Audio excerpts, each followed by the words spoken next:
Hello मित्रांनो, channel नवीन असाल तर सबस्क्राईब नक्की करा.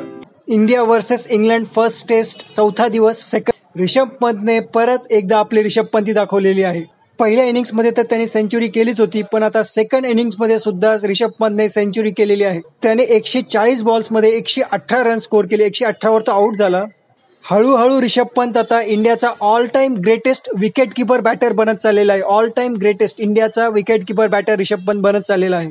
याशिवाय तो पहिला इंडियाचा विकेट किपर बॅटर ठरलेला आहे ज्याने एकाच टेस्ट मॅचमध्ये दोन्ही इनिंग्समध्ये सेंचुरी केलेली आहे. असा तो पहिला इंडियाचा विकेट किपर बॅटर ठरलेला आहे. आणि फक्त इंडियाचाच नाही तर पूर्ण वर्ल्ड क्रिकेटमध्ये तो दुसराच असा विकेट किपर बॅटर आहे ज्याने एकाच टेस्ट मॅचमध्ये दोन्ही इनिंग्समध्ये सेंचुरी केली.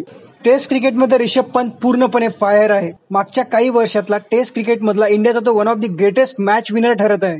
खरंच शॉकिंग आहे. विश्वास बसत नाही की टेस्ट क्रिकेटमध्ये एवढा ग्रेट मॅच विनर असताना वन डे आणि T20मध्ये रिषभ पंत टीम इंडियामध्ये त्याची जागा बनत नाही. तो त्याचा परफॉर्मन्स वन डे आणि T20मध्ये तेवढा चांगला नाही. खरंच शॉकिंग आहे.